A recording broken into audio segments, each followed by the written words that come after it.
For nearly all of Joe Biden's last year in office, the annual change in jobs among native-born Americans was negative, meaning that group was losing ground. Annual job growth was going to foreign-born workers. Once again, Trump has course-corrected. During his first year back in office, employment among native-born Americans increased 840,000, while the number of foreign-born workers with jobs declined. If that's not America first, nothing is.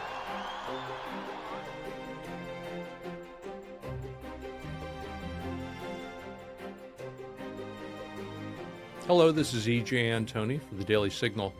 Despite all the naysayers who predicted doom and gloom for the Trump economy, the latest round of data has vindicated the president's strategy and shows the stage is set for an American comeback. From family finances to federal finance, the damage of the Biden years is finally being reversed. Now, while it's not all doom and gloom, it's not all sunshine and rainbows either. Biden and the big spenders in Congress dug us a pretty deep hole, but we're getting out of it. For some context here, let's roll back the clock. When the economy reopened after COVID, millions of people who were forbidden by the government from working went back to their jobs. Now, obviously, this was simply a return to the status quo, but it was billed as job growth. Regardless, monthly job increases for the private sector peaked in the summer of 2021 and then began trending down. Not every state reopened their economy right away, unfortunately, in part because Congress was awarding federal dollars to states based on their unemployment. Making it illegal for people to work is a pretty surefire way to increase unemployment and get more money from the feds, so that's what a lot of blue states did. But once all the state economies were reopened, the private sector added fewer and fewer jobs over time as Bidenomics ground everything to a halt with 40-year high inflation, oppressive regulation, and volatile interest rates. By the time Biden finally left office in January 2025, the trend in private payrolls had crossed zero, meaning the private sector wasn't adding any jobs at all, but losing them, while the government was still on a hiring spree. All those extra federal bureaucrats made the jobs numbers better, but didn't do anything for the productive real economy in the private sector. Just 1 year later, the Trump administration has successfully managed to right the ship. In January 2026, the private sector added 172,000 jobs, while government jobs declined by 42,000. Astonishingly, Donald Trump reduced the federal bureaucracy by 323,000 in just 1 year. More than a 10% reduction. You have to go all the way back to 1966 to find a time when there were fewer federal government employees than there are today. Think of that, 6 decades. In addition to where jobs are being created, Trump's policies have also impacted who are getting those jobs. For nearly all of Joe Biden's last year in office, the annual change in jobs among native-born Americans was negative, meaning that group was losing ground. Annual job growth was going to foreign-born workers. Once again, Trump has course-corrected. During his first year back in office, employment among native-born Americans increased 840,000, while the number of foreign-born workers with jobs declined. If that's not America first, nothing is. Last month was the best January ever for employment among native-born Americans.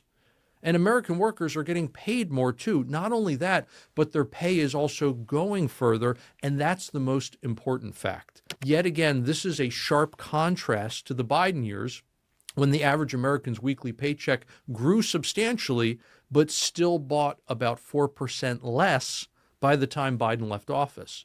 That was the result of prices rising so much faster than wages. Sure, you had more money, but what could that money buy? Runaway inflation, which was ultimately caused by Biden's blowout spending, is what eroded the purchasing power of incomes, turning higher wages into lower standards of living. Conversely, inflation has been much milder under Trump, at just 2.4%. During his first year, as measured by the Consumer Price Index, or CPI. Even better, when outliers are removed from the CPI, the inflation level drops to the lowest level since 2021. the core CPI, which excludes volatile food and energy components, as well as median CPI and trimmed mean CPI, which exclude the largest and smallest price increases or decreases, have all fallen to near 5-year lows. Meanwhile, the real-time price aggregator Truflation, which we've talked about in depth before, shows inflation today is even lower, now under 1%. That's not to say everything is sunshine and rainbows, as I mentioned at the start. When it comes to consumer prices and affordability, inflation is the rate of increase in prices, not prices themselves. It took Biden 4 years to create an affordability crisis, and it will take some time for Trump to dig America out of this hole. For example, while the average American's inflation-adjusted weekly paycheck shrunk about 4% under Biden, it's grown about 2% under Trump. While it's great that half the losses under Biden have been recouped in the last year, Americans still haven't regained all their lost ground in terms of what their incomes can buy. That's why folks are still talking about an affordability crisis and why Trump is still trying to clean up Biden's mess. Even more striking than weekly earnings is housing affordability. Under Biden, the monthly mortgage payment on a median price home, not a mansion, just a median price home, doubled, rising over 100%. However, since Trump was inaugurated, it has declined 8% while incomes have risen. That's making homes more affordable, but the damage from the Biden years is still with us. It's the same story with federal finance. The deficit for the current fiscal year to date, which is October through January, is down 17% from the same months in the prior fiscal year, which were also Biden's last 4 months in office.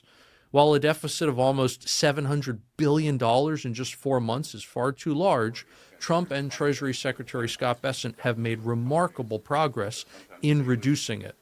That progress has been the result of cutting spending through efforts like DOGE and federal workforce reductions, along with economic growth generating more tax receipts. By expanding the tax base through faster economic growth, the economy yields more tax revenue. There's a few extra billions from customs duties too, and that's from tariffs. But again, we're a long way to go in balancing the budget. Trump has done a lot, but now Congress needs to do the heavy lifting. Fortunately, he's given them a roadmap on where to start cutting, and he's also got momentum on his side. In short, most things are headed in the right direction, even if they aren't in a great place yet. Family and federal finances alike are both improving and would recover even faster if Congress did its job and cut more spending. That would really help clean up more of Biden's mess. This is E.J. Antoni for the Daily Signal.